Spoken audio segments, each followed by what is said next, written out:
বিসমিল্লাহির রহমানির রহিম। সুপ্রিয় শিক্ষার্থীবৃন্দ, তোমরা কেমন আছো? নিশ্চয়ই ভালো আছো। আমি ভালো আছি আল্লাহর রহমতে। তোমরা এই করোনা পরিস্থিতিতে জানো যে আসলে বিদ্যালয় আমাদের বন্ধ, আমাদের স্কুলে আসা যেহেতু সম্ভব হচ্ছে না, তাই তোমরা নিশ্চয়ই বিদ্যালয়ে আসতে পারতেছো না। গত প্রায় 17 মার্চ থেকে আমাদের যেহেতু বিদ্যালয় বন্ধ ঘোষণা করা হয়েছে, তাই তোমরা যেহেতু বিদ্যালয়ে আসতে পারতেছো না, তার জন্যই আমরা হয়তো অনলাইন স্কুলের যে ব্যবস্থা করেছে সেটা গণপ্রজাতন্ত্রী বাংলাদেশ সরকারের এক মহৎ উদ্যোগ।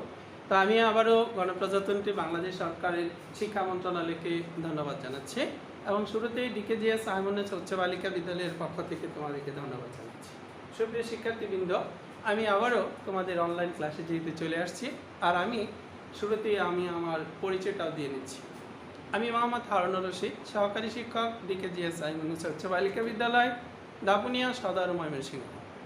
শিক্ষার্থীবৃন্দ, আমরা আজকে যে বিষয়টি নিয়ে আলোচনা করব সেটার মধ্যে আসলে রস বিদ্যমান। তো আমরা সেই রস নিয়ে আজকে আলোচনা করব। তো সেই রসের একটা অংশ হচ্ছে রসায়ন। তো চলো আমরা আজকে রসায়নের নবম দশম শ্রেণীর রসায়নের দশম অধ্যায় একাদশ অধ্যায় নিয়ে আলোচনা করব। শিক্ষার্থীবৃন্দ, তোমরা জানো যে আমাদের মূল্যবান কিছু পদার্থ আছে। যেমন দেখো, আমরা রান্নার কাজে যে এলপিজি গ্যাসটা ব্যবহার করি, সেই এলপিজি গ্যাসটা আমরা কোথায় পাই, কিভাবে পাই জানো কি? সেটা অবশ্যই আমরা একটা খনি থেকে পাই, আর সেটা একটা জ্বালানি। আর সেই জ্বালানিটা নিয়ে আমরা আজকে এই অধ্যায়টাই হচ্ছে সেই জ্বালানি নিয়ে আলোচনা। তো শিক্ষার্থীবৃন্দ, চলো আমরা তাহলে আজকের যে অধ্যায়টা সেটা হচ্ছে জীবাশ্ম ও জ্বালানি। তাহলে আমরা এই জীবাশ্ম জ্বালানির অধ্যায়টি নিয়ে আলোচনা করব। শিক্ষার্থীবৃন্দ, চলো আমাদের এই জীবাশ্ম জ্বালানি নিয়ে আলোচনা করা হোক। যা তো শুরুতেই আসো, দেখো জীবাশ্ম জ্বালানির যে খনিজ সম্পদ, আসলে খনিটা কি? আমরা ভাবতাম যে ছোটোবেলায় আসলে মাটির নিচে যা পাওয়া যায় তাই মনে হয় খনি। আসলে সেরকম কিছু না। খনিটা সেই মাটির ভূগর্ভের উপরেও হতে পারে বা নিজেও হতে পারে। তাহলে আমরা খনিজ সম্পদটা কি এই সম্পর্কে যদি ধারণা পেতে চাই, খনিজ সম্পদ হলে এমন একটা জিনিস যে সম্পদগুলো আমরা মাটির উপরে অথবা মাটির নিচে ভূগর্ভে যে সম্পদগুলো পেয়ে থাকি সেগুলো হচ্ছে কি খনিজ সম্পদ। শিক্ষার্থীবৃন্দ, এরপরে আসো 2 নাম্বার জীবাশ্ম। আসলে জীবাশ্মটা কি? জীবের যে অংশটা অবশিষ্ট থাকে, একটা প্রাণী 500 বছর আগে মারা গেছে, সেই প্রাণীটা যদি সে মারা যাওয়ার পর সেটা যদি মাটি দিয়ে চাপা পড়ে কোনো কারণে, হয়তো বিভিন্ন কারণে প্রাকৃতিক দুর্যোগ হতে পারে, যেমন ভূমিকম্প, এক জায়গায় ভূমিকম্প হওয়ার ফলে সেই স্থানটা প্রায় 100 ফুট নিচে চলে গেছে, আর সেই অঞ্চলে যে প্রাণী গাছপালা এগুলো সবই আছে, এই সবগুলো থাকার ফলে এই সবগুলো যখন মাটি দিয়ে চাপা পড়ে 500 বছর পরে যখন তার যে জীবের অংশটা পাওয়া যায় সেটাই কিন্তু এক ধরনের জীবাশ্ম। আসলে কোনো উদ্ভিদ বা প্রাণী সেটা যদি মাটির নিচে চাপা পড়ার পর যে অংশটা থেকে যায় সেটা হচ্ছে কি জীবাশ্ম। সেখানে কঙ্কালটাও সেম পাওয়া যেতে পারে। যেমন ডাইনোসর আজ থেকে প্রায় 600 বছর আগে চলে গেছে, তারপরেও কিন্তু ডাইনোসরের কঙ্কাল থেকে আমরা তার ধারণা পেতে পারি এবং জীবাশ্ম থেকে তার ধারণা পেতে পারি। তাহলে এগুলো হচ্ছে জীবাশ্ম। এরপরে হচ্ছে জীবাশ্ম জ্বালানি। বহু বছর ধরে যেখানে বায়ু থাকবে না, বায়ুর অনুপস্থিতিতে বহু বছর ধরে যদি কোনো উদ্ভিদ বা প্রাণী মাটির নিচে চাপা পড়ে এবং সেখানে যদি কোনো জ্বালানি সৃষ্টি হয়, তাহলে সেই জ্বালানিটাকে আমরা বলবো কি জীবাশ্ম জ্বালানি। তাহলে এটা হচ্ছে একটা জীবাশ্ম জ্বালানি। তাহলে এরপরে আসলে প্রাকৃতিক গ্যাস। আমরা প্রায় রান্নার কাজে যে গ্যাসটা ব্যবহার করি সবাই, যেটা আমাদের বাংলাদেশের জন্য একটা অত্যন্ত গুরুত্বপূর্ণ সম্পদ, এই সম্পদ আমাদের সকলেরই ব্যবহারের ফলে আমরা কিন্তু আমাদের দেশকে উন্নতির দিকে ধাবিত করতে পারি। সেটা সৎ ব্যবহার, কিন্তু সেটা যদি আমরা উপযুক্ত হারে ব্যবহার না করতে পারি তাহলে সেই গ্যাসটাও ফুরিয়ে যেতে পারে। তো এই প্রাকৃতিক গ্যাসের মাঝে আমাদের দেশে প্রাকৃতিক গ্যাসে যে মিথেন, ইথেন, প্রোপেন, বিউটেন এগুলো গ্যাসের পরিমাণ কম, কিন্তু আমাদের দেশে মিথেন গ্যাস, সেই মিথেন গ্যাসটা হলো কি CH4, এর পরিমাণ হচ্ছে 99.99%। তাহলে এই প্রাকৃতিক গ্যাসটার মাঝে আমরা মিথেনের পরিমাণ দেখতে পাই কত পার্সেন্ট? 99.99%। তার মানে অন্যান্য দেশে যে প্রাকৃতিক গ্যাসটা পাওয়া যায় সেখানে মিথেন থাকে, ইথেন থাকে, মিথেন, ইথেন, প্রোপেন এবং কি বিউটেন এগুলো পাওয়া যায়। তো আমাদের দেশে শুধুমাত্র কি পাওয়া যায়, মিথেন পাওয়া যায়। তো চলো আমরা এরপরে যে আমরা আরো কিছু আমাদের অংশে আছে সেগুলো নিয়ে আলোচনা করি। তার মাঝে আমাদের যে পেট্রোলিয়ামের একটা কথা বলা হয়েছে, আমরা কিন্তু এই অধ্যায়ে আসলে জ্বালানি নিয়ে যেহেতু কথা বলবো, তার মাঝে একটা আছে কি পেট্রোলিয়াম। খনি থেকে আমরা যে তরল জ্বালানিগুলো পেয়ে থাকি তাকে আমরা পেট্রোলিয়াম বলতে পারি। আর এই পেট্রোলিয়াম শোধন করতে পেট্রোলিয়ামের মধ্যে নানা ধরনের পদার্থ বিদ্যমান থাকে। তাই এই পেট্রোলিয়াম থেকে যাতে আমরা বিভিন্ন ধরনের পেট্রোলিয়াম সংগ্রহ করতে গিয়ে আমরা আরো বিভিন্ন ধরনের পদার্থ পেয়ে থাকি বিভিন্ন তাপমাত্রায় বিভিন্ন ধরনের আংশিক পদ্ধতিতে। যেমন পেট্রোলিয়ামের আংশিক পদ্ধতিতে, যেটা পতন পদ্ধতিতে আমরা বিভিন্ন ধরনের জ্বালানি পেয়ে থাকি। শুরুতে বলছিল পেট্রোলিয়াম, যে পেট্রোলিয়ামের মাঝে 2 ডিগ্রি সেন্টিগ্রেড তাপমাত্রায় পেট্রোলিয়াম থেকে আমরা কি পাবো, 1 থেকে 4টা কার্বন থাকবে। কার্বনের সংখ্যা হলো কি 4, এবং সেই পেট্রোলিয়াম থেকে এই পেট্রোলিয়ামের মাঝে কার্বনের সংখ্যা 1 থেকে 4। এরপরে আসো কি গ্যাসোলিন। এই গ্যাসোলিনটা হচ্ছে কি 5 থেকে 10টা কার্বন থাকবে, 5 থেকে 10টা কার্বন থাকবে, এবং তাপমাত্রা হচ্ছে যেহেতু এখানে 20, তাহলে এখানে কত হবে 21 থেকে 70 ডিগ্রি সেন্টিগ্রেড তাপমাত্রা।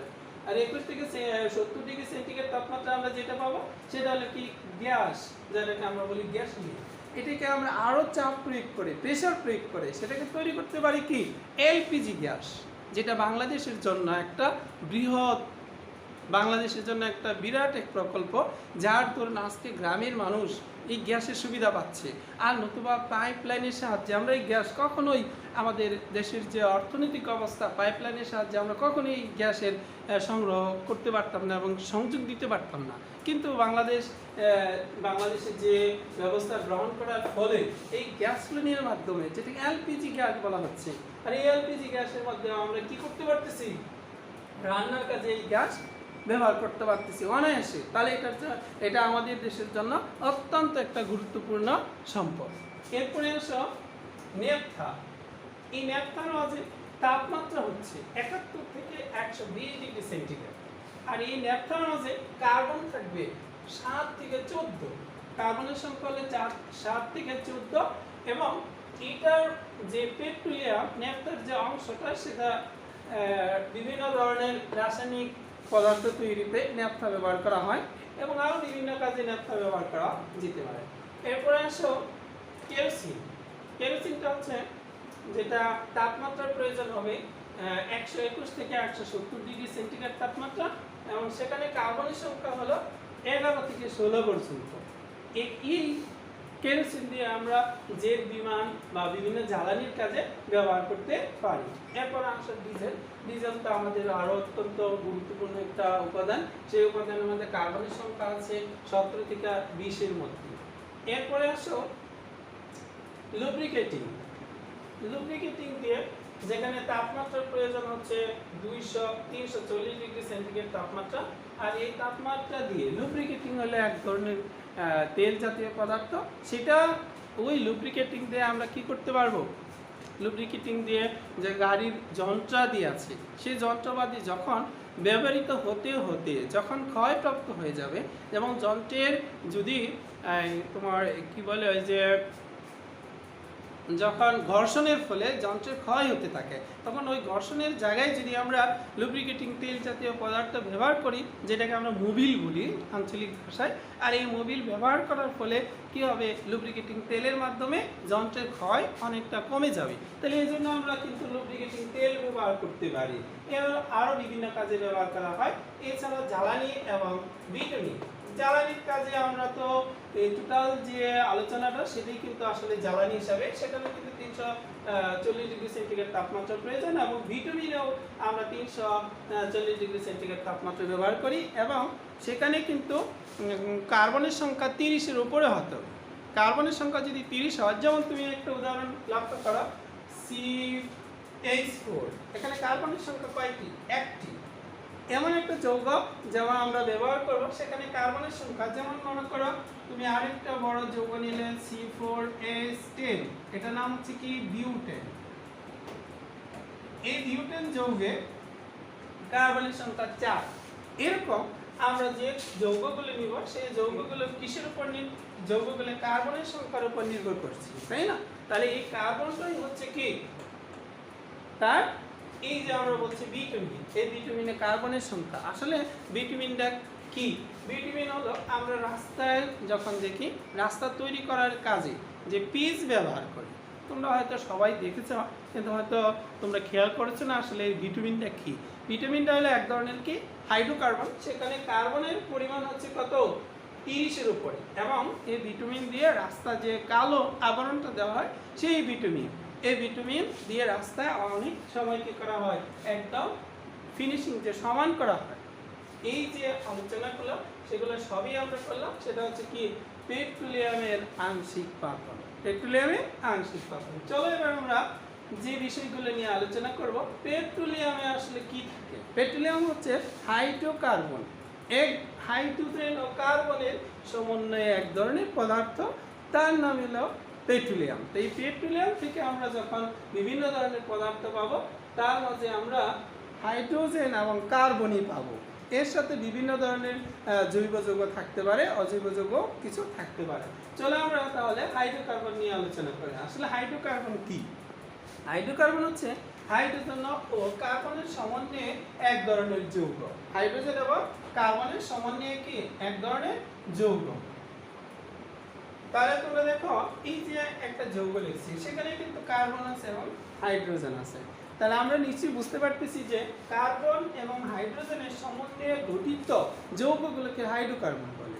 তোমরা যদি একটু মনোযোগ দিয়ে পড়াশোনা করো তাহলে অবশ্যই নিশ্চয়ই বুঝতে পারবে যে যে সকল যৌগে কার্বন এবং হাইড্রোজেন বিদ্যমান তাদেরকে আমরা হাইড্রোকার্বন বলি। এখন হাইড্রোকার্বন, এখানে দেখো একটা কার্বন আছে, এখানে একটা হাইড্রোজেন আছে। সুতরাং হাইড্রোজেন আর কার্বনের এর ফলে যৌগ মিলিত হওয়ার ফলে যে যৌগটা তৈরি হচ্ছে সেটাই হাইড্রোকার্বন। তাহলে এরকম হাইড্রোকার্বনের একটা উদাহরণ, এটা একটা হাইড্রোকার্বন, এটা হাইড্রোকার্বন। তাহলে তোমরা সব জায়গায় দেখো তো হাইড্রোজেন এবং কার্বন লাগবে, তার মানে একটা সি লাগবে আর একটা কি লাগবে এইচ লাগবে। এখন এই যে দেখো আমরা এটা 10 লিখছি, এখানে 1, এখানে 1, এখানে 4, তাহলে কার্বন কোন সময় কয়টা থাকবে এটা আমরা নির্দিষ্ট করে বলতে পারবো? নিশ্চয়ই পারবো না। তাহলে আমাদের কি করতে হবে? এই কার্বনের সংখ্যা নির্দিষ্ট করার জন্য আমরা একটা x লিখবো। x দ্বারা বুঝাবো এখানে যে কোনো সংখ্যা হতে পারে, তাই না? আবার এই যে n লিখছি আমি কত 22, এখানে লিখছি 4, আবার এখানে লিখছি 4, এখানে 6, তার মানে হাইড্রোজেনের সংখ্যাও নির্দিষ্ট না। তাহলে আমাদের বুঝতে হবে যে হাইড্রোজেনের সংখ্যা অনির্দিষ্ট, তার জন্য আমরা কি লিখবো? একটা y। তাহলে এই দ্বারা আমরা কি বুঝবো যে এটা হচ্ছে কি হাইড্রোকার্বনের সাধারণ সংকেত CH3। এখন x এর মান 1 2 3 4 5 এরকম হতে পারে, এবং এর উপর ভিত্তি করে y এর মান এরকম পরিবর্তন আসতে পারে। তাহলে তোমরা নিশ্চয়ই বুঝতে পারতেছো, এর থেকে আমরা বুঝতে পারি এইগুলো হচ্ছে কি হাইড্রোকার্বন, এগুলো হচ্ছে কি হাইড্রোকার্বন। তাহলে হাইড্রোকার্বনের মাঝে অবশ্যই হাইড্রোজেন এবং কার্বন থাকবে। তো চলো এবার আমরা হাইড্রোকার্বনের শ্রেণী বিভাগ নিয়ে আলোচনা করি। হাইড্রোকার্বন দুই প্রকার, প্রথমত একটা হচ্ছে এলিফিটিক, একটা হচ্ছে কি অ্যারোমেটিক। এলিফিটিক কোনগুলো? যাদের মাঝে মুক্ত শিকল বিদ্যমান। এলিফিটিক যাদের মাঝে মুক্ত শিকল বিদ্যমান তাদেরকে আমরা বলবো কি এলিফিটিক। আরেকটা হচ্ছে কি অ্যারোমেটিক, যে সকল হাইড্রোকার্বনে কার্বন পরমাণুগুলো এমন ভাবে সজ্জিত থাকবে যেমন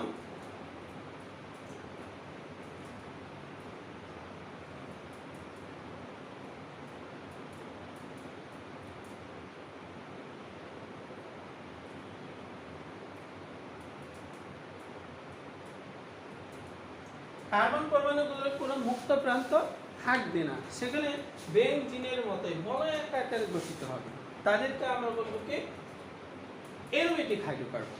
তাহলে অ্যারোমেটিক হাইড্রোকার্বনে নিশ্চয়ই মুক্ত শিকল হাইড্রোকার্বন, মুক্ত কার্বন নেই, মুক্ত কার্বনের প্রান্ত নেই।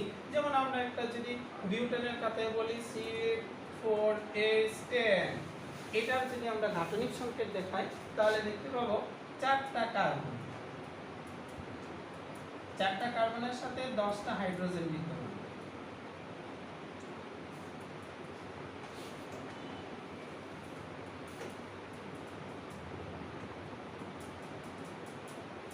এই যে দেখো 10টা হাইড্রোজেন 1 2 3 4 5 6 7 8 9 এই হলো একটা 10টা।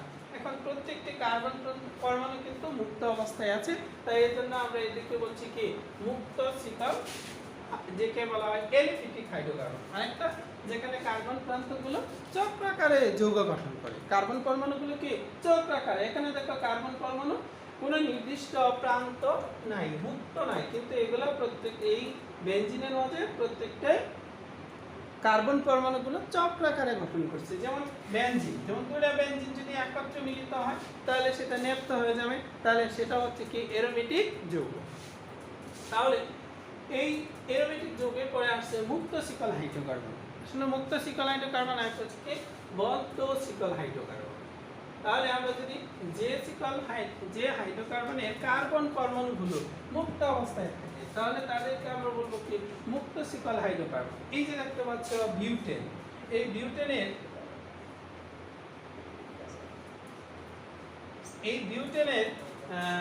বিউটেনের যে কার্বন পরমাণুগুলো আছে প্রত্যেকটি কিন্তু মুক্ত অবস্থায় আছে, এজন্য এটাকে আমরা মুক্ত শিকল হাইড্রোকার্বন বলবো। কিন্তু এই যে এই যে বদ্ধ শিকল হাইড্রোকার্বনের বেলায় সেখানে কিন্তু কার্বন পরমাণুগুলো মুক্ত অবস্থায় পাওয়া যাবে না। যেমন আমরা যদি বলি CH2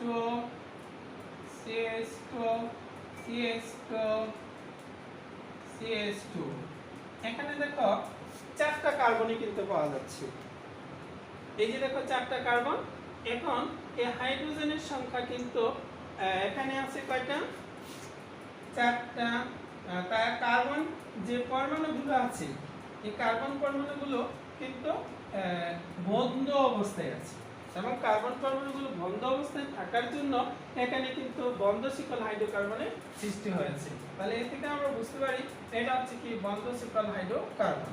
তাহলে এই বন্ধ শিকল হাইড্রোকার্বন থেকে একটা হচ্ছে মুক্ত শিকল হাইড্রোকার্বন আর একটা হচ্ছে কি বন্ধ শিকল হাইড্রোকার্বন। তো চলো বন্ধ শিকল হাইড্রোকার্বনের পরে আরেকটা হচ্ছে সম্পৃক্ত হাইড্রোকার্বন। যে হাইড্রোকার্বন কার্বন পরমাণুগুলো একক বন্ধনে আবদ্ধ থাকে, যে হাইড্রোকার্বনে কার্বন পরমাণু, এই যে একটা কার্বন পরমাণু, এই যে একটা কার্বন পরমাণু আরেকটা কার্বন পরমাণুর সাথে মুক্ত অবস্থায় আছে, তাই আমরা একে বলবো কি মুক্ত শিকল হাইড্রোকার্বন। এই যে দেখতে পাচ্ছ 4টা কার্বন আছে, প্রত্যেকটি কার্বন পরমাণু একটা করে বন্ধন বিদ্যমান, তাই একে আমরা কি বলবো মুক্ত শিকল হাইড্রোকার্বন। এবার আসা মুক্ত শিকল হাইড্রোকার্বনের পরে আসা সম্পৃক্ত হাইড্রোকার্বন। তাহলে আমরা সম্পৃক্ত হাইড্রোকার্বন এইটি কিন্তু বলছিলাম যে সম্পৃক্ত হাইড্রোকার্বনটা কি, যে কার্বন পরমাণুগুলো যদি একক বন্ধনে আবদ্ধ থাকে, এই যে একটা কার্বনের মাঝে একক বন্ধন বিদ্যমান, তাহলে সেটাকে আমরা বলবো কি সম্পৃক্ত হাইড্রোকার্বন। সম্পৃক্ত হাইড্রোকার্বনের আরেক নাম হচ্ছে কি অ্যালকেন। সম্পৃক্ত হাইড্রোকার্বনের আরেক নাম হচ্ছে কি অ্যালকেন। এখন আসো অসম্পৃক্ত হাইড্রোকার্বন। যে হাইড্রোকার্বনে কার্বন পরমাণুগুলো দ্বিবন্ধন অথবা ত্রিবন্ধন বিদ্যমান, যে হাইড্রোকার্বনে কার্বন পরমাণুগুলো দ্বিবন্ধন অথবা তিন বন্ধন বিদ্যমান, তাদেরকে আমরা বলবো কি অসম্পৃক্ত হাইড্রোকার্বন। এখন অসম্পৃক্ত হাইড্রোকার্বন আবার প্রকার আছে, একটা হলো অ্যালকেইন আর একটা হলো অ্যালকাইন। একটা হলো অ্যালকিন এবং কি অ্যালকাইন। যেমন আমরা একটা যৌগ নিতে পারি C5H10, এটা হচ্ছে কি পেন্টেন। এখন পেন্টেনের যদি আমরা গাঠনিক সংখ্যাটা দেখাই 5টা কার্বন, কয়টা কার্বন 1 2 3 4 5, এই 5টার সাথে 10টা হাইড্রোজেন বিদ্যমান। এখন এই 10টা হাইড্রোজেন যদি আমরা এইভাবে দিয়ে দেই, আরেকটা কার্বনের সাথে যদি আমরা দ্বিবন্ধন দিয়ে দিই, ইচ্ছামাফিক যে কোনো একটার মাঝে দ্বিবন্ধন দিয়ে দিব, তাহলে বাকিগুলোর মাঝে আমরা হাইড্রোজেন দিয়ে দিব।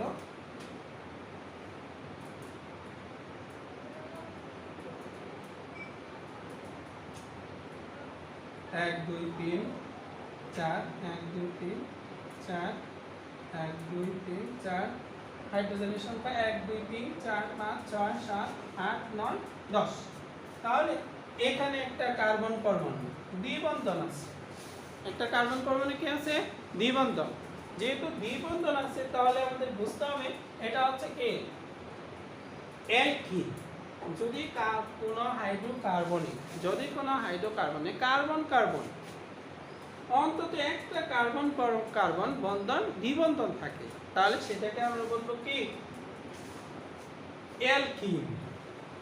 আর এরপরে আমরা হয়তো অ্যালকিনের বিস্তারিত আরেকটু আলোচনা করব। তাহলে পরে আসো অ্যালকাইন। যেমন আমরা আরেকটা যৌগ নিতে পারি C3H4, এটা হচ্ছে কি অ্যালকাইন। যেমন তিনটা কার্বন, যখনই আমরা অ্যালকাইন বলবো তখনই সেখানে কার্বন কার্বন অবশ্যই একটার মাঝে তিনটি বন্ধন থাকতে হবে। যেমন এটার মধ্যে আমরা তিনটা বন্ধন দিতে পারি। এখন দেখো চারটা হাইড্রোজেন আছে, কয়টা হাইড্রোজেন? চারটা। তাহলে চারটা হাইড্রোজেন আমরা ভাগ করে দিয়ে দিই। এখন নিয়ম হচ্ছে কার্বনের অবশ্যই চারটি হাত পূর্ণ হতে হবে। এখন দেখো কার্বনের একটা দুইটা তিনটা, তাহলে এখানে আরেকটা হাত দিতে হবে, তাহলে চারটা। হাইড্রোজেনের একটি হাত, তাহলে 1 2 3 4। এখন কার্বন আছে কয়টা? একটা দুইটা তিনটা, কার্বন আছে একটা দুইটা তিনটা। হাইড্রোজেন আছে কয়টা? 1 2 3 4। তাহলে এই যে তিনটা, এই যৌগটি হচ্ছে কি অ্যালকাইল এবং এদের মাঝে একটি কি আছে? কার্বন কার্বন কি বন্ধন আছে। এই জন্য এটাকে আমরা বলছি কি অ্যালকাইল। আর এটার মধ্যে আছে কি দ্বিবন্ধন, এটার মধ্যে আছে ত্রিবন্ধন এবং এটার মধ্যে আছে একক বন্ধন। তাহলে আমরা শুরুতেই বলছিলাম যে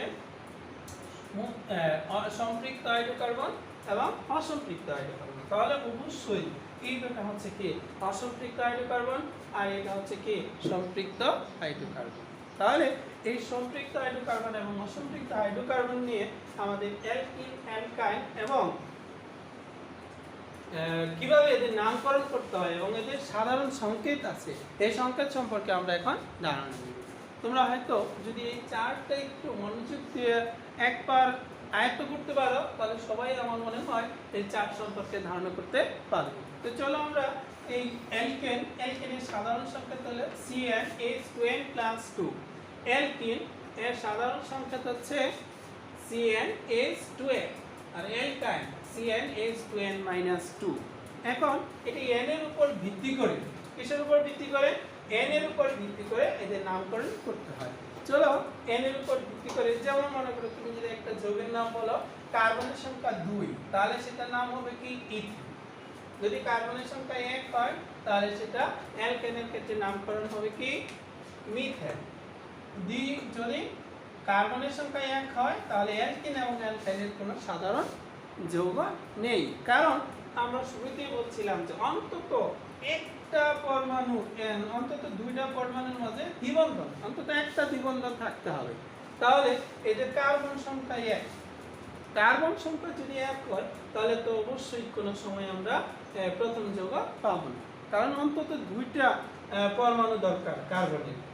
যেহেতু দুইটা কার্বন দরকার, তাহলে সেক্ষেত্রে এটা আমাদের কখনোই এদের যৌগ নেই।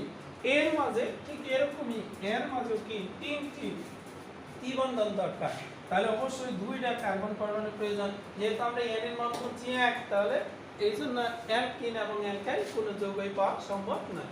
এরপর চলো আমরা যদি বলি ethane, methane, ethane, propane, butane, এরকম যে কোনো যৌগ আমরা সাধারণভাবে বলি, তাহলে আমরা n এর মানের উপর ভিত্তি করে আমরা কি করতে পারবো? অ্যালকিন, অ্যালকাইন এবং অ্যালকিন এগুলোর নামকরণ করতে পারে। যেমন মনে করো n এর মান যদি 5 হয়, যেমন অ্যালকেনের ক্ষেত্রে CnH2n+2, n এর মান যদি 5 হয় তাহলে কত হবে? C2H5+2, তাহলে C5H 5 দুগুণে 10 যোগ 2 সমান কত হবে? C5H12। তাহলে এটা কি অ্যালকেনের ক্ষেত্রে পেন্টেন। পেন্টেন থেকে আমরা বলতে পারবো পেন্টিন, পেন্টাইন। যে একবার নামগুলো শিখতে পারবা, ইথেন, ইথিন, ইথাইন, ইন, আইন, propane, propene, propyne, butane, butene, butyne. এখন যদি দেখো আমরা যদি এই সংকেত লিখি CnH2n, n এর মান 5, তাহলে C5 2 into 5, তাহলে কত হবে? C5H10। তাহলে অ্যালকেনের ক্ষেত্রে ডাবলের থেকে 2 বেশি, অ্যালকেন যতগুলো মূল্য দেখতেছো ডাবলের ক্ষেত্রে 2 বেশি, আর অ্যালকিনের ক্ষেত্রে ডাবল হবে C5H10 C5H10। এখন যদি তুমি অ্যালকাইনের কথা বলো CnH12 - 2, তাহলে কি হবে C5 + 2 × 5 - 2, তাহলে C5H10 - 2, তাহলে কি হবে C5H8। এই তো, তাহলে তোমরা নিশ্চয়ই দেখতে পাচ্ছ যে আমরা যখন অ্যালকেনের সাধারণ সংকেত নিলাম আর ওই সংকেত থেকে একটা যৌগ বের করলাম, সেটা হচ্ছে কি পেন্টেন, সেটা হচ্ছে কি পেন্টেন। এরপরে যেটা পেলাম দেখো ডাবল, 5 × 2 = 10। এরপরে দেখো C5H8 ডাবলের থেকে 2 কম, যদি ডাবলের থেকে 2 কম হয় তাহলে সেটা কি হবে অ্যালকাইন। যদি ডাবল হয় কার্বনের থেকে হাইড্রোজেনের পরমাণুর সংখ্যা যদি ডাবল হয় তাহলে সেটা হবে কি অ্যালকিন। আর যদি ডাবলের থেকে 2 বেশি হয় তাহলে সেটা হবে কি অ্যালকেন। তাহলে এইভাবে তুমি যে কোনো সম্পৃক্ত এবং অসম্পৃক্ত অ্যালকেন, অ্যালকিন, অ্যালকাইনের নামকরণ করতে পারবে। এরকম নামগুলোর ক্ষেত্রে ডেকেন, ডেকিন, ডেকাইন, ননেন, ননিন, ননাইন, তাহলে এন, ইন, আইন, এইভাবে তুমি নামকরণ করতে পারবে। সুপ্রিয় শিক্ষার্থীবৃন্দ, যারা আমাদের এখনো পর্যন্ত আমার এই ক্লাসে লিঙ্কের সাথে জড়িত ছিল সবাইকে ধন্যবাদ জানাচ্ছি। আর ব্যক্তিগতভাবে আমাদের বিদ্যালয়ের পক্ষ থেকে ধন্যবাদ জানাচ্ছি, আমার পক্ষ থেকে ধন্যবাদ জানাচ্ছি। তোমরা সবাই পরিষ্কার পরিচ্ছন্ন হয়ে নিয়মিত হাত এবং মুখ পরিষ্কার করে, যেমন তোমাদেরকে কোনো মতেই করোনা ভাইরাসের কোনো ধরনের লক্ষণ না দেখা দিতে পারে, সবাই নিয়মিত পড়াশোনা করো এবং এসএসসি পরীক্ষায় ভালো ফলাফল অর্জন করতে পারো, সেই প্রত্যাশা রেখে আমার পক্ষ থেকে ব্যক্তিগতভাবে ধন্যবাদ জানিয়ে আজকের ক্লাস এখানে শেষ করছি। আল্লাহ হাফিজ।